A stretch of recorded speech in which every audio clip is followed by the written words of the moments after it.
مور کو جنت سے کیوں نکالا گیا؟ مور جتنا اب خوبصورت ہے اس سے کہیں زیادہ جنت میں خوبصورت تھا۔ مور کی خوبصورتی پہ سب ہی پرندے فدا تھے، لیکن ان سب خوبیوں کے باوجود مور سے ایسی کون سی خطا ہو گئی تھی جس سے اللہ تعالیٰ نے مور کو جنت سے نکال دیا۔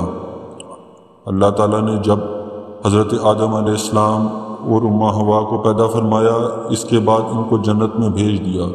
وہ دونوں جنت میں بہت ہی پرسکون رہتے تھے، بہت ہی لذیذہ میوے پھل کھایا کرتے تھے، لیکن ایک اناج جس کو کھانے سے اللہ پاک نے انہیں منع فرمایا اور وہ اناج گندم تھا، چونکہ شیطان حضرت آدم علیہ السلام کی وجہ سے ہی جنت سے نکالا جا چکا تھا۔ اسی وجہ سے شیطان کی حضرت آدم علیہ السلام سے دشمنی ہو گئی تھی۔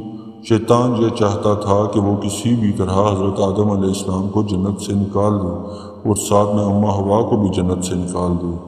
جب شیطان کو یہ خبر ہوئی کہ حضرت آدم علیہ السلام کو تمام میوے کھانے کی اجازت ہے لیکن گندم کھانے کی اجازت نہیں ہے، تو شیطان انتقام کی آگ دل میں لیے جنت کے دروازے کے پاس بیٹھ گیا اور 300 سال تک وہاں پر بیٹھا رہا کہ کوئی جنت کے دروازے سے باہر آئے اور شیطان اس سے بات کر سکے۔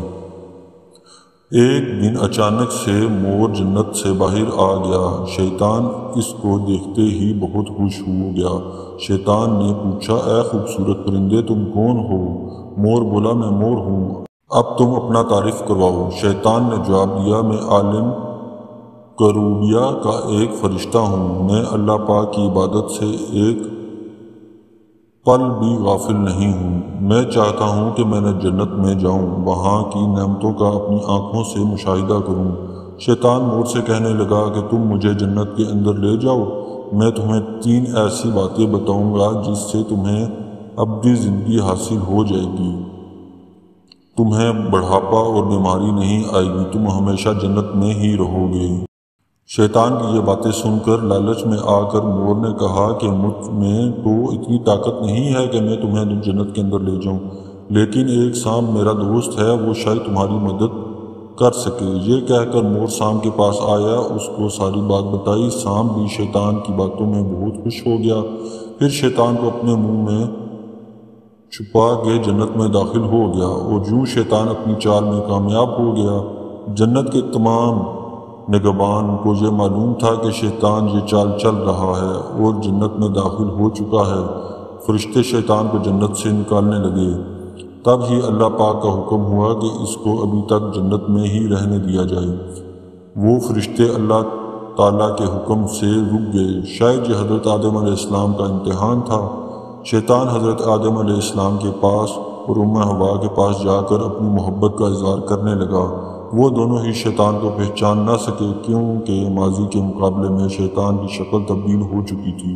شیطان کہنے لگا کہ میں چاہتا ہوں کہ آپ دونوں ہمیشہ جنت میں ایسی زندگی گزاریں، ہمیشہ خوش رہیں۔ حضرت آدم علیہ السلام اس کی بات بہت غور سے سننے لگے۔ شیطان نے کہا، اگر آپ میری بات مان جائیں تو آپ کو جنت کی اور بھی تمام سہولتیں ملیں گی۔ حضرت آدم علیہ السلام شیطان کے بہکاوے میں آ کر کہنے لگے کہ یہ کسی طرح ممکن ہے۔ شیطان کہنے لگا، ایک گندم کا دانہ اگر آپ دونوں چکھ لیں تو آپ کو ابدی حیا حاصل ہو جائے گی اور آپ جنت میں رہیں گے۔ یہ بات سن کر حضرت آدم علیہ السلام کے دل میں رجحان پیدا ہوا، لیکن ان کے دل میں اللہ تعالیٰ کی نافرمانی کا خوف غالب آ گیا۔ جبکہ اماں حوا شیطان کی باتوں میں آ گئی، جس پر اماں حوا نے حضرت آدم علیہ السلام کو راضی کر لیا۔ پھر اس کے بعد ان دونوں نے اس گندم کے دانے کو چکھ لیا۔ جیسے ہی گندم کا دانہ ان کے اندر گیا تو دونوں کے ستر واضح ہو گئے، جس کے بعد دونوں اپنے اپنے ستر چھپانے لگے اور خوف خدا سے کانپنے لگے۔ اسی دوران اللہ تعالیٰ نے فرشتوں کو یہ حکم دیا کہ حضرت آدم علیہ السلام اور اماں حوا دونوں کو زمین پر اتار دو۔ حضرت آدم علیہ السلام کو سری لنکا کے قریب نیچے زمین پہ پھینک دیا، جبکہ اماں حوا کو جدہ کی سرزمین پر اتارا گیا۔